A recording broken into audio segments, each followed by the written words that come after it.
Dr. Lucas, thanks very much for coming along, and we know that you're a biblical scholar and you're also a Hebrew scholar, and you know a lot about the early chapters of Genesis.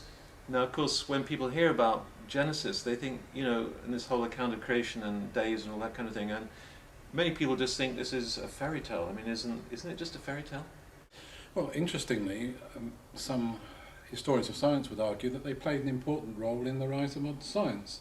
That modern science as we know it came to birth and flourished in late medieval Europe, where Christian ideas were dominant.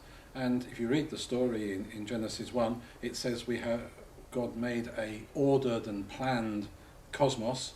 It's set out in terms of 7 days and ordered activity, and that's fundamental to science. You have to believe that there is order and pattern in the world. And it goes on to say that humans are made in the image and likeness of the God who created the world, from which Christian theologians drew the conclusion that we would therefore be able to understand the order and the pattern that is there in the world, and so had confidence, the early modern scientists had confidence to go out and look for that order and to assume they'd be able to understand it when they found it. So you mentioned that something about days, but I mean, do you really believe that the whole world and everything was made in 6 literal days? Is that what Genesis tells us? I certainly don't. But that doesn't mean I don't take Genesis 1 seriously. Of any piece of literature that you're reading, you have to ask what kind of literature is it and how should we rightly understand it.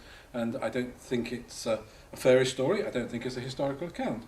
I think it is a figure of speech. It's presenting God as if God were a worker doing a week's work to produce a wonderful piece of, I'd say, architecture almost, a world, a cosmos, which is ordered and planned and beautiful and good, and in which humans have a very special place. It's put in terms of a story, but that doesn't mean it isn't saying something that's true and very vitally important.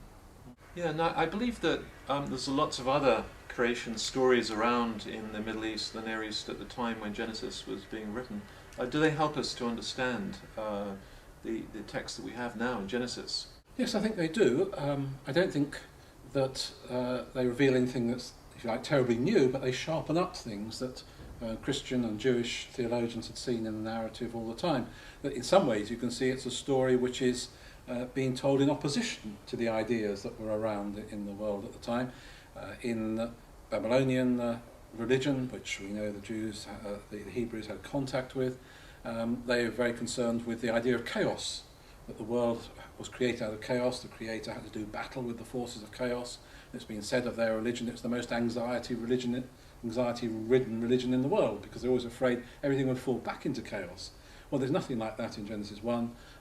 The Creator doesn't have to do battle with any opposing forces. The Creator speaks and things happen, and it's an ordered and planned and stable universe. So it's presenting a very different idea. And central to the religions of the time that the Hebrews would know was the worship of the heavenly bodies, sun and the moon and the bright planets that moved and so on. And in Genesis 1 it's made very clear that the sun and the moon and the stars are created by the Creator God. They're just lights to mark passing of day and month and so on. So they're not something you have to be afraid of that might control your life. It's not something you have to offer sacrifices to. You're just grateful for the heat and the light and so on that it gives you. There is only one Creator to be worshipped. So this whole understanding, this figurative understanding of Genesis that you've been telling us about, is that something that was a kind of reaction to Darwin that came only after the evolutionary theory got going? The understanding of it as a story, a figure of speech about God as a worker, is something you can trace back many centuries in both Jewish and Christian, and understanding to well before the time of Darwin, indeed before the time of the rise of modern science. What I was saying in relation to the Babylonian religions and other ancient Near Eastern religions is something we've only really been able to understand in depth since about the latter part of the 19th century, when archaeologists began to dig up texts in Mesopotamia and so on, which told us about these religions. But say they sharpened an understanding that was already there, rather than producing a completely new way of looking at it. So I believe that Augustine also had something to say about Genesis as well. What did he tell us? Well, interestingly, Augustine wrote a commentary on Genesis that he called the literal meaning of Genesis, but what he meant by that was taking it seriously as literature. And he understood the creation of something that was done instantaneously by God, but which was described in terms of a week in order that we'd be able to understand it and to see the plan and the purpose that there is in it.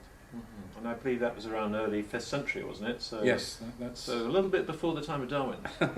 yes, some 1400 years before Darwin. Yeah. Thank you very much, Dr. Lucas.